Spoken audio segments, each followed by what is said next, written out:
Ryan with Vesuvian Media, and I'm here today to chat with Bram Stoker Award-nominated author Monique Snyman about her upcoming South African-set horror thriller novel, Dark Country, set for release this October. Hi, Monique. Thanks for joining me. Hi, Lindy. It's great to be here. Excellent. So let's get to it. Occult detective tales have been a staple of horror and speculative fiction for decades. What is it about Dark Country that separates it from the rest? Firstly, I think the setting. Not a lot of people know about South Africa or the darkness that is in South Africa, apart from the usual apartheid and our history, you can say.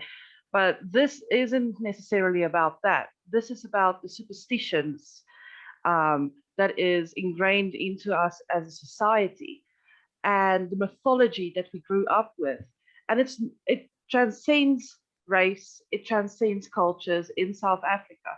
So this occult detective story of mine is a lot different because it is very real to us. So the idea of multi-murders and religious crimes might seem far-fetched. So how real are these less talked about crimes? Multimurders are very, very much real in South Africa. We the religious aspect behind it is one thing. The gruesome nature of it is a whole different story. Don't go Google it. You do not want to see those images because there are images of religious crimes in South Africa. And when I first finished the book, I sent it out to agents in America and they told me it was unrealistic. And I'm like, no, it's not. This is a really, really real thing in South Africa. In the book, I actually describe some of the people, the types of people that they go after, these religious criminals. You call it multi-murderers. That's what it's called actually. And although it's still prevalent, nobody talks about it. We don't see it a lot in the news anymore. There are a lot of charities and people trying to get the word out, and nobody is listening to it. Albinos, for example, are targeted viciously in South Africa and actually in the whole of Africa for their skin. And that's why albinos are so few and far in between in South Africa. You don't come to South Africa if you're an albino, there is a good chance you'll get targeted. And Black people with red hair, that's another, they are seen as powerful. So, yeah, they're targeted. Wow, that's really interesting. And you mentioned, kind of the disconnect, I guess, maybe culturally between what we have experienced here in the US and what is experienced in South Africa. So can you talk a little bit more about the Satanic Panic in South Africa in the 90s? And I mean, any way to save us from Googling, any way that was like ours in the US? Okay, so different than yours. Okay, so in the 1990s, we had an occult unit established in the South African Police Department, well, service now. It was huge. The same way that D&D was kind of targeted in your country, all kinds of things were targeted in our countries, like those fairy figurines. Mm-hmm. If you had one of those, they would say, no, you're a witch. And playing cards, normal playing cards, were seen as satanic because people use them as tarot. But the thing is, normal people were targeted for wearing black, and they were put into jail. It was really like a witch hunt. And if I'm not mistaken, there are still people in jail from those eras said to be witches. If I'm not, I can be wrong there. I did see something like that on TV. But when I was like in primary school, we one of the occult detectives, because they were occult detectives, came to talk to us at primary school about this, and it was the weirdest thing because my mom didn't raise us like that. So we listened to all the symbols. They showed us symbols on a projector, and these are satanic symbols, stuff like that. It was really weird. So it was a lot like your satanic panic, but also a lot different because it's not completely gone. Wow. Yeah. Sounds like it. So with all of that context in mind, and all of the true crimes and everything you're writing about, what was the inspiration for you to write Dark Country?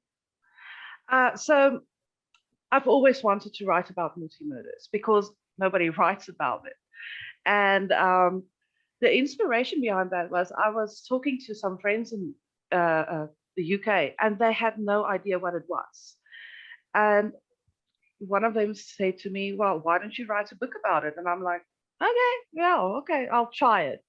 So I started writing about multi-murders, and it was a rabbit hole after a rabbit hole, and it was so frightening because it's so real. I knew about these things, but when you go into the research, you go into a really dark place and you can't sleep. So it took me 3 years to actually write the thing. 2 years for the research and 1 year for writing. And I'm telling you, it was nightmares galore. Oh my gosh, I can only imagine. So, and you mentioned in your biography that this book is an extension of who you are, and I'm definitely getting that sense. So there's a personal connection in a lot of ways between, you as a person and the subject matter of this book and this story.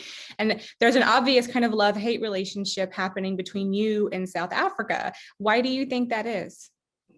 I love my country. I would say I'm a patriot, but I don't like where it's going. I'm a Rainbow Nation child. We grew up with this idea that everybody is equal, but it hasn't turned out that way. And we're just falling deeper and deeper down a hole right now, which nobody realizes or really gives attention to. So I love my country a lot, but I hate where it's going. And I hate the fact that it's been so long and they've had so many years to fix everything that's wrong about it, about multi-murders, to help people realize there is traditional medicine and then there is murder.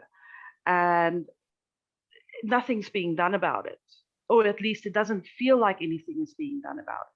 So I think it's coming through in that book. And the other thing is with the character, all the places that she's been are places that I've been.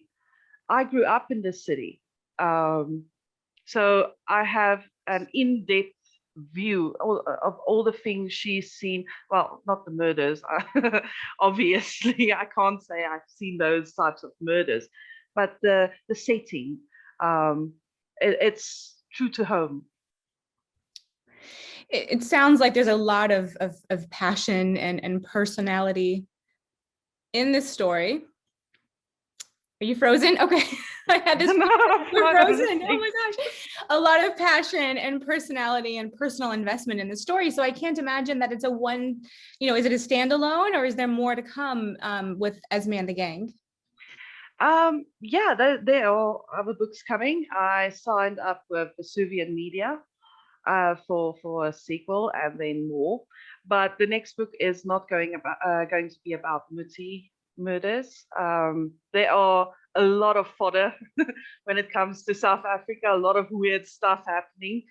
I'm not going to give it away because it's going to be good. But I can tell you it's probably going to be a little bit more American. You guys have the same problem. Actually, I think you guys have a bigger problem than we do with the topic I'm going to write about this time. But yeah, so there are more books coming. Well, amazing. I can't wait. And you have a whole bunch of other projects on the horizon. And you have the sequel to The Night Weaver, The Bone Carver, coming this year. Anything else? No, it's coming next year. Next year, okay. Yeah, I got pregnant and very sick, and then I had to kind of push the other one to next year. So yeah, I've got the sequel to The Night Weaver and Bone Carver, and then I have another project coming out soon, and some books with my agent. Perfect. Yeah, keeping busy and a baby on the way, so it doesn't get more exciting than that. So yeah. Well, thank you, Monique. Thank you so much for taking time to talk to me about Dark Country, and I look forward to reading it very soon. Great to be here. Thank you very much. Sorry for the baby brain. That makes for the best interviews. I hope so. Okay, bye, Monique. Bye.